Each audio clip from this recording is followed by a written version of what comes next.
taking a look at the life of Moses. And Moses, we left our hero last weekend at the burning bush. He's listening to God. And I heard from many of you through email and stuff that you had multiple burning bush moments this week. In fact, I heard from people before I even left the building. They had gone to the earlier services and said, hey, I just had one with our waitress. I invited her to come to church. I felt like God was pressing me in to do that.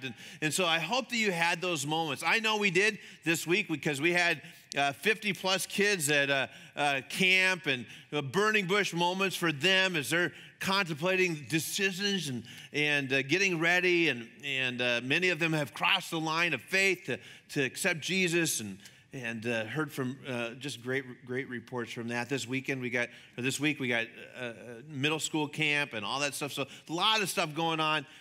And here at this burning bush moment, Moses is instructed by God to take off his shoes because he is standing on holy ground. It's a holy place, right? And God has clued us in that that's holy. We can't declare something holy. God declares this holy ground. And he takes off his shoes and listens to God at that moment. Now, the word holy first appears in Genesis in regards to a day. God had created the earth, right, in 6 days, and on the seventh day, he rests and declares it a holy day. This is a holy, now, again, it's my contention, is that oftentimes what God calls holy, we kind of go, really? It's just a day. Is it really that important? In fact, a lot of things that God calls holy, we're like, really? Is it that important? So, and he calls in fact, in the seventh day, the day of rest, in fact, it made it into the top 10 list. Remember the Sabbath and keep it what? Free? No, so you can go to the lake. No, it's like, no, we're supposed to keep it holy, which means, hey, I'm going to carve out some time in my busy life. In my life that's filled with lots of stuff and work and play, that I'm going to carve a little bit of time out in my day on the seventh day to just take some time to rest and recreate, and also to connect with God. And that's why many of you are here today, because you said, I'm going to keep this holy. If this is holy for God, it's got to be holy for me. If it's holy for him, it's holy for me. And we just make that connection. There's other things that God thinks are holy. Check this out, Leviticus 27. 1/10 of the produce of the land, whether grain from the fields or fruit from the trees, belongs to the Lord and must be set apart to him as holy. We talk about giving 1/10 of our income, and that's a holy amount of money, right? Holy moly, like, whoa, okay. But that's not, it really means that I'm going to carve out some money in my, right, that I get, and he says, this is 1/10, so I'm going to, and whoa. And again, we kind of go, really, is it that big a deal to God? Well, it seems like it. He called it holy, which means set apart or different. In fact, I have to set apart that money or it just goes away. And there's lots of reasons why he declares that holy, but he did. Check this out also. Hebrews chapter 13, verse 4. Honor marriage and guard the sacredness of sexual intimacy between wife and husband. God draws a firm line against casual and illicit sex. And we're like, really? That's important to God? In fact, we even call it what? Holy matrimony. It's set apart. This is a different relationship than the other relationships that I've had. In fact, the sexual relationship here in a marriage is seen as holy. I'm like, is that serious? Yeah. 1 Peter chapter 1 says this, but now you must be holy in everything you do. Oh, great. In everything that I do? Boy. My money and sex, now everything? Why? Just as God who chose you is holy, for the scriptures say, you must be holy because I am holy. You're set apart. It's different. This is different than, right? And many of us kind of get that because we're like, well, this is who I was, and this is who I am now. I used to be this way, but I'm this way. It's different. It's holier. Not holier than thou. It's just holy because God is holy. How holy is God? Well, Isaiah tried to describe it in verse 1 of chapter 6 of the book of Isaiah. It was in the year King Uzziah died that I saw the Lord. He was sitting on a lofty throne, and the train of his robe filled the temple. Attending him were mighty seraphim, each with having 6 wings. With 2 wings they covered their faces, and 2 they covered their feet, and with 2 they flew, and they were calling out to each other, Holy, holy, holy is the Lord of heaven's armies. It's 3 holies. It's not just 1 or 2, it's 3, and this is how holy God is. He's unlike anybody else. So when he says to Moses, take off your shoes here, we're on holy ground, and Moses couldn't even look at him because of his holiness. So he says to Moses, I need you to go to Egypt. I've heard the prayers of my people. Now's the time to act. You're my man for the job. I'm calling you. And Moses said, who am I that I should go? I don't want to go back to the place of my worst failure. I'm a fugitive still, kind of wanted in that area. And every Hebrew there hates my guts because my daddy killed their babies. I don't want to go. I don't. Like, would you want to go back to your biggest failure? Places where you messed up? Talk to the people there. That's why we avoid like a class reunion. Yeah, you're a Christian? Really? Okay, well, sure. Okay. You've changed. Yeah. So here's Moses going back to class reunion. But Moses taps out. He doesn't want anything to do with it. And the burning bush is still burning, and God is still talking. So Moses has tried to put the burning bush out by saying, I can't, I don't want to, I can't, I don't want to, I don't want to, and the bush is still burning, and God is still talking. Exodus chapter 4, here we go. Moses protested again. By the way, think that through. He is protesting to God through a burning bush. Again, I think it's fascinating to me that Moses, who is writing this he pens this book, that he would have made himself look better. Right? I mean, if I'm writing my little biography here and God is speaking to me, I'd go, yes, I will do it. Right? I wouldn't go, I don't want to do it. I don't want to do it. I don't want to do it. I don't want to do it. So Moses, again, I love the fact that in the Bible that it almost always portrays the hero as a human, not superhuman.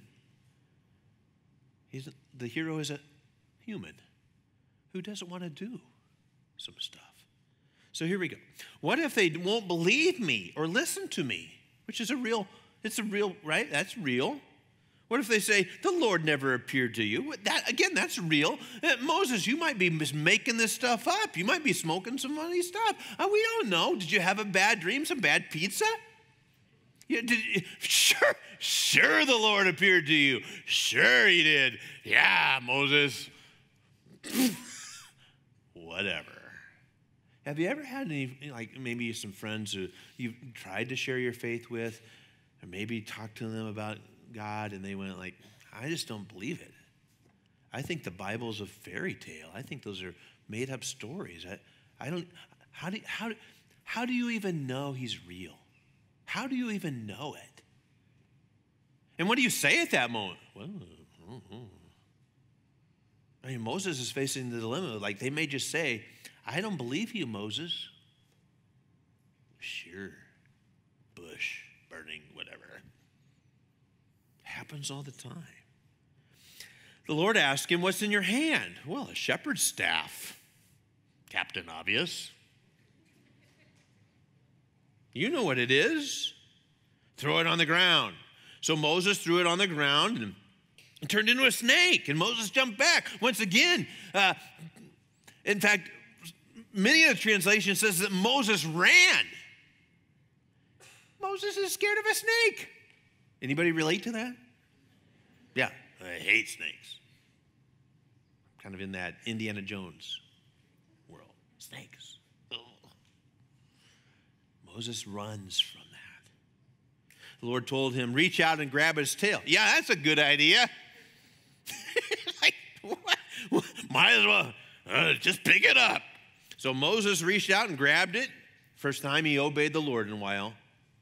It turned back into a shepherd's staff in his hand. Perform this sign, the Lord told him, and they will believe that the Lord, the God of their ancestors, the God of Abraham, the God of Isaac, and the God of Jacob, really has appeared to you. Then the Lord said to Moses, now put your hand inside your cloak. And Moses put his hand inside the cloak, and when he took it out again, his hand was white as snow with a severe skin disease. Now put your hand back in your cloak. So Moses put his hand back in, and when he took it out again, it was healthy as the rest of his body. And the Lord said to Moses, if they do not believe you and are not convinced by the first miraculous sign, they will be convinced by the second sign. And if they don't believe you or listen to you even after these two signs, then take some water from the Nile River and pour it out on the dry ground. When you do, the water from the Nile will turn into blood on the ground. Moses pleaded with the Lord. Oh, Lord, I'm not good with words. I never have been, and I'm not now. Even though you've spoken to me, I get tongue-tied and my words get all tangled. And the Lord asked Moses, who makes a person's mouth? Who decides whether people speak or do not speak, or hear or do not hear, or see or do not see? Is it not I, the Lord? Now go. He's a little fed up. Now go, right? How many times? What? Now go. I will be with you as you speak, and I will instruct you what to say. But Moses again pleaded, Lord, please send anyone else. And here is, to me, this one clocked me right here, right? Then the Lord became angry with Moses. Have you ever made enough excuses with God? Do you think you pushed him to the limit? Or you're just like, now, it doesn't get Moses out of the deal, right? He still has to go. But I don't ever want to get the Lord so angry with me because I told him no so many times. No, I'm not going to do it. I don't want to do it. I can't do it.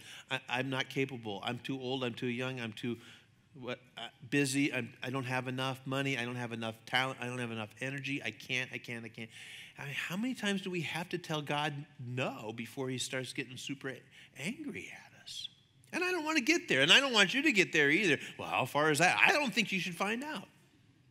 Don't get there. Don't get to, I'm going to take it up to the line with God, so much so that he gets so mad. I don't know. I don't want to do that. But Moses again pleads with the Lord, please send anyone else. All right. What about your brother Aaron, the Levite? I know he speaks well. And look, he's on his way to meet you now. He will be delighted to see you. Talk to him and put the words in his mouth. And I will be with both of you as you speak, and I will instruct you both in what to do. Aaron will be your spokesman to the people. He will be your mouthpiece, and you will stand in the place of God for him, telling him what to say.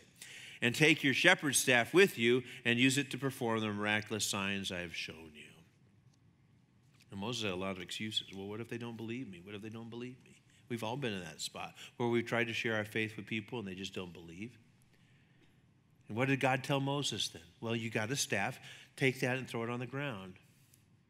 Use what you have. Just use what you have. Well, I don't have much. Well, just use what you have. I use it to move sheep around and protect them. That's all I know. Well, throw that on the ground. It became a snake. Something in the hand of God becomes miraculous.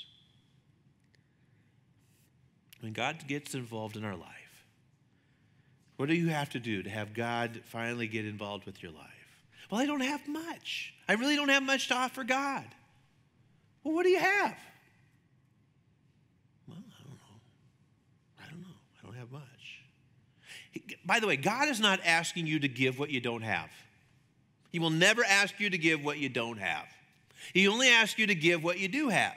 Because sometimes I hear people like, well, I wish I had money. I'd give more then. I'd like to give what they have. Well, sure. You don't have that, though. Yeah, but I'd give it. I totally would.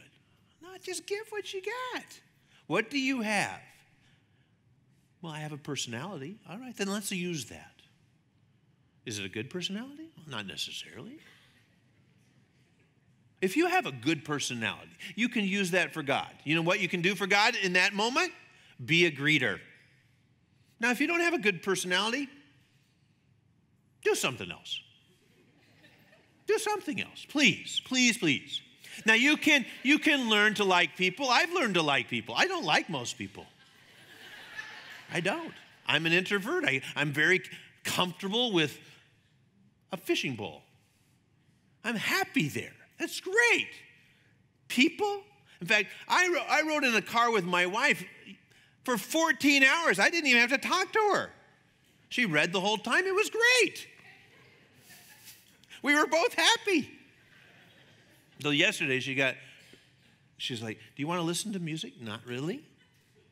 You don't want to listen to music? Not really. Well, let's listen to music. Okay. On Pandora, there is a yacht listening thing that a friend of hers told her about. And so we listened to 10 hours of yacht music. I don't even know what that is. It's 1970s obscure songs. And I knew all of them. It was super fun. And then I who is this? Who is this? It's like I knew all, the only group I recognized was America, but anyway. If you have a good personality, try to find, where am I at? Here's why I say it's important. Here's why having a great personality is important to the church. People make up their minds about coming back to our church. We know this for a fact, that statistics tell us within the first few minutes of entering to the building. It's called first impressions. If we make a bad first impression, it doesn't matter what I do. It does not matter. And by the way, I will hit it out of the park. I'm like, you get me? Yeah, hit softball, boom, right? Bang. And but if our greeters weren't greeting, or weren't happy about greeting, or it's over there, whatever, that it messes everything up. By the way, you can learn to like people. I have. I do. I like people now. I like being around them for a little while. About an hour. But you have something, by the way, here's what you have. You have your story. Nobody else has your story. You have your own story. One of my favorite stories in the Bible is a man who had been blind from birth. So he never been able to see, never able to see anything, and everybody in town knew him as the blind guy, right? And so he made money by begging at the temple, and so religious people would help him out. And so everybody knew this guy, and Jesus comes along and heals him. And people got massively mad at Jesus because Jesus healed on the Sabbath, which is holy, which you're not supposed to work. But hey, this is still a good thing. So Jesus heals him. They're really mad at Jesus. And they bring in the blind guy who's no longer blind. They bring him in and question him because they want to find out if Jesus is actually from God or from the devil. Isn't that interesting? Let's find out if Jesus is actually from God or the devil. We're not sure. We think he's from the devil because he healed on the Sabbath. But check this out. So they bring in the blind guy. He says, I don't know whether he's a sinner, but I know this. I was blind, now I can see. He was just using his story to try to convince people that Jesus was from God. How did he heal you? Look, I told you once. Didn't you listen? Why do you want to hear it again? Do you want to become his disciples too? Then they cursed him. You are his disciple, but we are disciples of Moses. We follow the commandments. We know God spoke to Moses, but we don't, right through the burning bush. We know that. How do they know that? I don't know how they know that, but we know God spoke to Moses, but we don't know where this man comes from. Well, that's very strange. He healed my eyes, and yet you don't know where he comes from? We know that God doesn't listen to sinners, but he is ready to hear those who worship him and do his will. So here's this blind guy teaching the religious people, right? But he's ready to hear those who worship and do his will. Ever since the world began, no one has ever been able to open the eyes of someone who's born blind. If this man were not from God, he couldn't have done it. You were born a total sinner. You are the worst of the worst. No wonder you were blind from birth. You were born with sin. Are you trying to teach us? And they throw him out of the synagogue. I once was blind, now I see. He was just using what he had. I had been blind. And you have that story too. Here's who I was. Here's who I am. I once was this way. Now I'm here. I'm no better, right, than you, but I was lost, and now I'm found. You just tell your story. And if they don't believe your story, again, I've been there. They may not. I always wanted a really good story. You know, like I'd hear a guy, when I was growing up in the church in 1970, there was a lot of people coming out of the culture and drug abuse and that kind of stuff, and they'd have awesome testimonies. And mine was, my dad's a pastor, so I went to church and became a Christian. Thank you very much.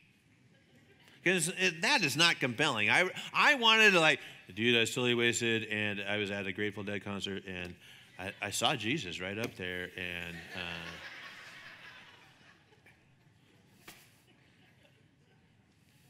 because right, that's way better than I just grew up a Christian, and way better, right? Now, my story is my story, and yours. Don't make it up. Right? Just tell your story. You don't have to, this is who I am. A lot of people relate to your story. So Moses gets to the point where God's anger is massive, right? And the burning bush didn't burn up, but God's anger certainly did. So God says, finally, I'm going to send your brother Aaron. You're still going to have to go. I have to go? Yes, you have to go. Because you're going to work through Aaron. We're going to get this done. But I'll let Aaron go with you, you big baby. That's not in the text, but I think that's what it is. You big baby. Maybe you've made enough excuses over the years, some lame excuses. I'm not good enough. I did too many bad stuff. I'm too tired. I can't. I wish, but I can't. And you think that just by saying that over and over again, that God will get somebody else to do the job. Let somebody else do that. Find somebody else, God. Now, God is never going to ask you to do something that with his presence with you, that you can get the job done. And again, we talked about that last week, and that when he says, I will be with you, I'm going to go with you. Oh, I'm with you. And again, we tend to forget that he's with us. In fact, I love the fact that he says, I'm going to give you the words to say. There's been times when I've had conversations with people that I was in over my head. I had no idea what I was doing. And yet words came out that I was like, where did that come from? And I think that was God speaking through me. And it doesn't happen all the time, but there was moments when I was recalling scriptures or recalling instances, and it just was there. And you probably have had them too when you talked with your friend and all of a sudden you shared some stuff like, where'd that come from? I had forgotten completely about that. I forgot about that moment. I forgot. Oh, yeah. And God just speaking through you, the Holy Spirit using you at that very moment. I hope that you have a burning bush moment where you sense God asking you to do something, in fact, even telling you to do something, and this would happen. You would no longer come up with a lame excuse, but you would say yes. You would say yes. God is calling you all the time, and the time is short, and he has heard the cry of the people in Omaha, in Fremont and Millard, throughout Nebraska, and all over the world. Let's pray. Perhaps, God, you would, in your great mercy, use us. It sure does my heart good, Lord. There's times when I see people doing things that I thought, boy, they'd never do that. And they'd never be on a stage or talking with people or sharing their testimony or singing a song. Even though they got talent, even though they know how to do it, they finally took that step and are being used. Teaching a class or going on a trip and sharing their faith. There's some people going on a middle school retreat this week. I just want to pray for the adult sponsors that are going, that they'll have that moment in which they are talking with a middle school kid, and they're going to be in over their head, but you will just speak through them this week. That kid who's lost or scared or lonely or super angry, disconnected, that there will just be a moment in time where they hear, you should go talk to him, you should go talk to him, you should go talk to him. And they take that moment to obey. It might be this week at our work or a phone conversation with a friend we haven't seen for years. Give us the words to speak this week. In Christ we pray.